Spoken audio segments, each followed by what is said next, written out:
आज इस वीडियो में हम बात करते हैं क्लास 12 का चैप्टर डिटर्मिनेंट। इसमें हमने पिछली वीडियोस में एक्सरसाइज 4.1 और 4.3 के बारे में डिस्कस किया था। आज हम डिस्कस करेंगे 4.2।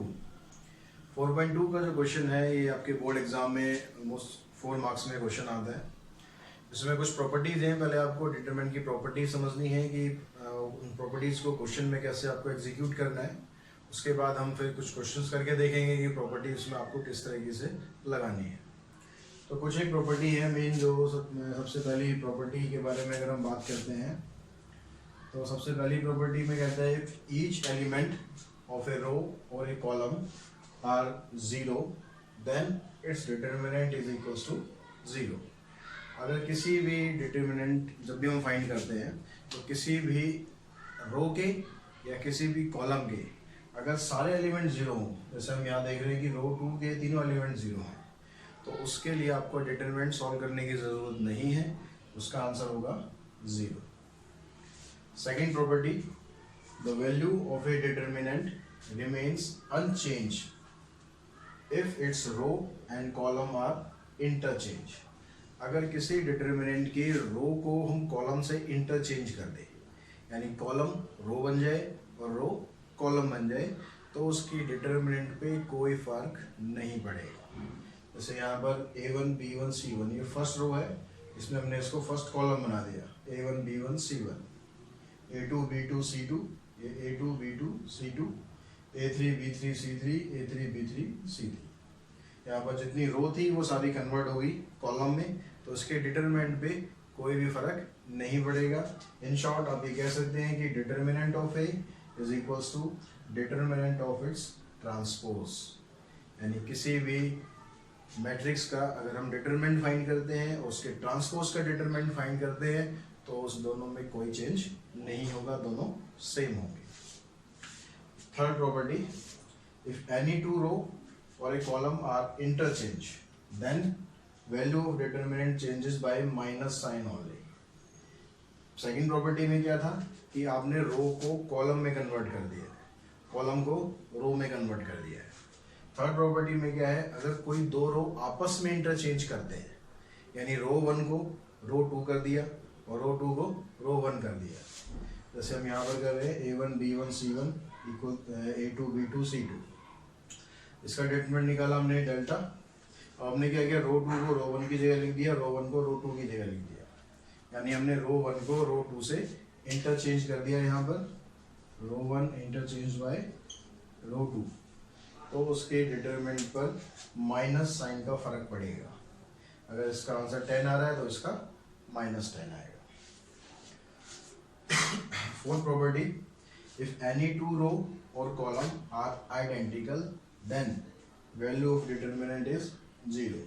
अगर किसी भी रो के या कॉलम के एलिमेंट्स आइडेंटिकल हो, एक जैसे हो, किसी भी रो के या किसी भी कॉलम के, तो उसका डिटरमिनेंट जीरो के बराबर होगा।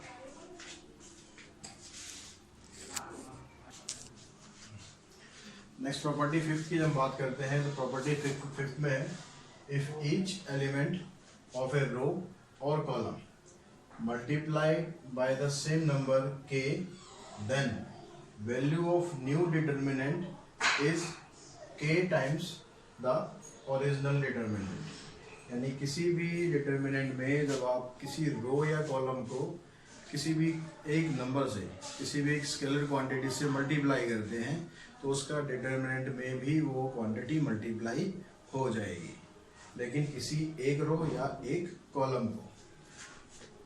जैसे यहाँ पर हमने दिखाया हुआ है कि A1 B1 C1 ये एलिमेंट हो गए, इसका डिटरमिनेंट डेल्टा आ गया। अब यहाँ जो सेकंड रो है, इस सेकंड रो को k से मल्टीप्लाई कर दिया, तो जो डिटरमिनेंट है उसमें भी आंसर k से मल्टीप्लाई हो जाएगा।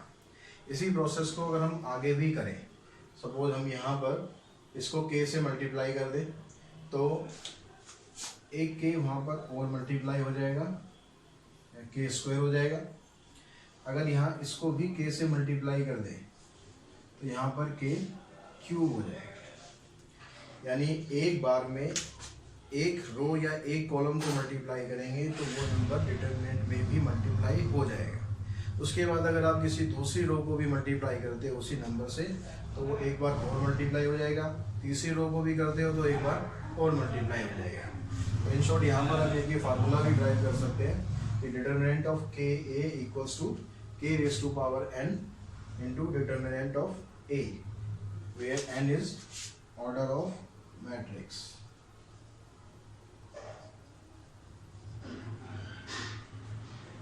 अगर आप 3/3 मैट्रिक्स लेते हैं तो यहाँ के की पावर 3 हो जाएगा, 2/2 लेते हैं तो के की पावर 2 हो जाएगा।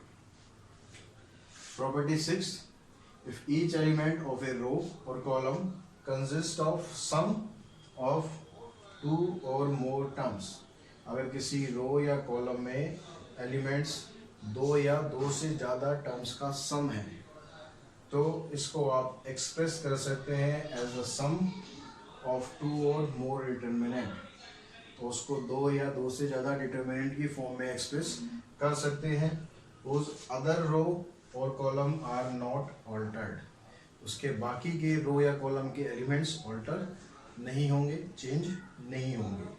फॉर एग्जांपल ये फर्स्ट कॉलम में हमने प्लस किया हुआ है d1 d2 d3, तो आप जब इसको 2 डिटरमिनेंट में एक्सप्रेस करेंगे तो पहले आप d1 d2 d3 को छोड़ देंगे, a1 a2 a3 इधर आ गया, बाकी दोनों चेंज नहीं होने वो आ गए, प्लस अब आप d1 d2 d3 को लेंगे, बाकी दोनों जो चेंज नहीं हुए वो दोनों इधर आ जाएंगे। इस तरह ये मेन 6 प्रॉपर्टीज हैं डिटर्मिनेंट की, इनकी हेल्प से आप आगे आपको क्वेश्चंस सॉल्व करने हैं, जिसमें आपको लगभग 3 या 4 नंबर का क्वेश्चन आता है बोर्ड एग्जाम में। तो अभी 1-2 क्वेश्चन हम करते हैं, उसमें आप समझ पाएंगे कि इनकी प्रॉपर्टीज़ को किस तरह से आपको एग्जीक्यूट करना है।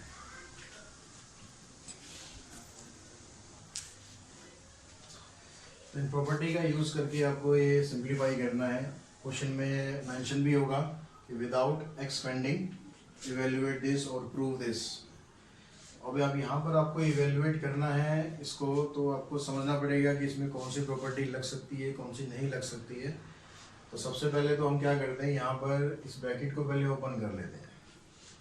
उस ब्रैकेट को ओपन करेंगे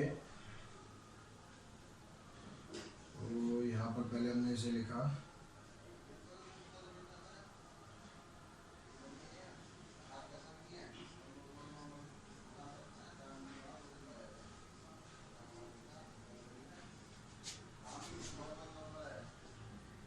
ब्रैकेट को ओपन कर रहे हैं, A B plus A C, B C plus A B, A C plus B C. आपको कोशिश ये करनी है, क्योंकि यहाँ क्वेश्चन में लिखा है कि एक्सपेंड नहीं करना है, तो आपको ये नहीं है कि सीधा यहाँ से आप डिटरमिनेंट आपने निकाल दिया, सॉल्व कर दिया, आंसर आ गया। उसके मार्क्स पूरे नहीं मिलेंगे, आंसर सही आ जाएगा तो भी। तो आपको क्या करना है, यहाँ पर एक्सपेंड नहीं करना। एक्सपेंड नहीं करना तो सॉल्व कैसे करेंगे, उसके लिए क्या करना है, यहाँ पर या तो कोई प्रॉपर्टी हम यूज़ करें, तो प्रॉपर्टी अभी आपको बताई गई थी, या इन 2 टर्म्स में, ये 3 टर्म है जैसे कहीं पर भी, उनमें से किसी भी एक रो की 2 टर्म्स को 0 बना लें। 0 बनाने के बाद फिर वो हम एक्सपेंड कर देंगे, ठीक है। उसमें पूरा एक्सपेंड नहीं करना पड़ता, एक रो या एक कॉलम्स के किसी एक एलिमेंट से ही करना पड़ेगा। लेकिन यहाँ पर हम 0 कर भी सकते हैं, लेकिन उससे बेटर यहाँ पर क्या रहेगा, अगर आप देखें तो इन दोनों कॉलम को अगर आप मल्टीप्लाई करेंगे तो प्लस करेंगे, तो प्लस करने के बाद टर्म्स जो है वो सेम आ जाएगी। कैसे, कॉलम 3 की जगह लिखते हैं कॉलम 3 प्लस कॉलम 2,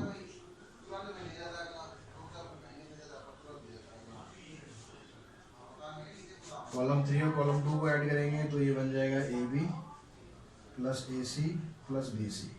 इन दोनों को ऐड करेंगे B C plus A B plus C A, दोनों को A C plus B C plus A B.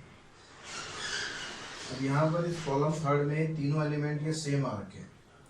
अगर ये सेम आ गए तो इसको हम कॉमन निकाल सकते हैं बाहर, जैसे मल्टीप्लाई कर सकते हैं ऐसे ही कॉमन निकाल सकते हैं किसी एक रो या एक कॉलम से। तो उसको बाहर हमने कॉमन निकाला, तो ये हो गया A B B C and C. अंदर बच गया 1 1 1 B C C A B, इधर से बच गया 1 1 1। अब यहाँ पर आप देख रहे हो कॉलम 1 और कॉलम 3 आइडेंटिकल है।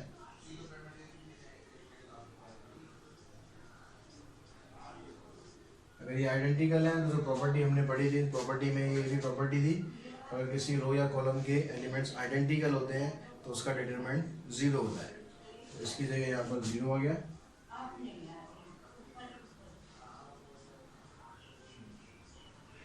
आंसर आ गया 0। तो इस तरह से हमने बिना कुछ एक्सपेंड किए इस डिटरमिनेंट को पूरा सॉल्व कर लिया।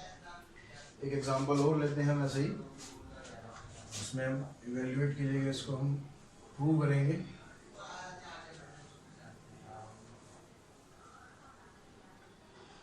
प्रूव करना है आपको, prove that 1 1 1 alpha beta gamma plus gamma alpha and alpha beta is equals to alpha minus beta, beta minus gamma, gamma minus alpha। तो डिटरमिनेंट की जो प्रॉपर्टी है उनकी हेल्प से आपको प्रूव करना है कि ये डिटरमिनेंट सॉल्व करने पर इसके बराबर आएगा। अब जैसा कि हम यहाँ पर देख रहे हैं, इसमें राइट हैंड साइड को आपको ध्यान में रखना पड़ेगा कि आपको लाना क्या है। तो राइट हैंड साइड में आप देख रहे हैं, यहाँ पर आपको चाहिए alpha minus beta, beta minus gamma और गामा माइनस अल्फा। पहले आप ट्राई करें कि ये टर्म्स आपकी बनती जाएं। अब ये टर्म कैसे बनेंगी, यहाँ से हम जब इसमें से इसको माइनस करेंगे तो अल्फा माइनस बीटा आ जाएगा, इसमें से इसको माइनस करेंगे तो बीटा माइनस गामा आ जाएगा। एक बार में हम 2 ऑपरेशंस यूज कर सकते हैं। तो यहाँ पर हमने कॉलम 1 में से कॉलम 2 माइनस कर दिया और कॉलम 2 में से कॉलम 3 माइनस कर दिया। एक बार में आप 2 ऑपरेशन यूज कर सकते हो, लेकिन ये ध्यान रखना है कि जिसको आप यहाँ पर चेंज कर रहे हो, आप यहाँ कॉलम 1 को चेंज कर रहे हो तो सेकंड ऑपरेशन में आप कॉलम 1 यूज नहीं कर सकते, क्योंकि ये पहले चेंज होगा, चेंज होने के बाद फिर इसको यूज कर सकते हैं। 1 minus 1 0, alpha minus beta, beta gamma minus gamma alpha. 1 minus 1 0, beta minus gamma, gamma alpha minus alpha beta, 1 gamma alpha beta. अब जो ये नीचे वाली टर्म है, ये दोनों इनको सॉल्व कर सकते हैं। यहाँ से गामा कॉमन निकाला, beta minus alpha, alpha common, gamma minus beta, 1 gamma alpha beta. अब नेक्स्ट स्टेप में जो फर्स्ट कॉलम है, यहाँ से हम अल्फा माइनस बीटा कॉमन निकाल सकते हैं। Alpha minus beta common, second column से बीटा माइनस गामा भी कॉमन। अब क्या बच गया यहाँ पर 0, इधर 1। अब यहाँ पर हमने कॉमन निकाला अल्फा माइनस बीटा और अंदर है बीटा माइनस अल्फा, तो ये माइनस साइन इसके साथ यहाँ पर कर लेंगे, माइनस गामा। सेम यहाँ पर 0 1 minus alpha 1 gamma alpha beta. अब ये स्टेप्स करने के बाद आपके पास फर्स्ट रो में आप देख रहे हैं कि 2 एलिमेंट 0 बन गए। अगर 2 एलिमेंट 0 बन गए हैं उसके बाद हम इसे एक्सपेंड कर सकते हैं, क्योंकि तीसरा एलिमेंट 0 हो नहीं सकता। तो अब आप इससे एक्सपेंड करेंगे, एक्सपेंड लो रो 1। तो जैसे हमने डिटरमिनेंट निकालना सीखा था, सेम वही प्रोसेस अप्लाई करना है। 1 इनटू में ये रो छोड़ देंगे, ये कॉलम छोड़ देंगे। 1 को माइनस अल्फा से मल्टीप्लाई, माइनस अल्फा, फिर माइनस गामा, बीच में एक माइनस साइन आता है, माइनस गामा।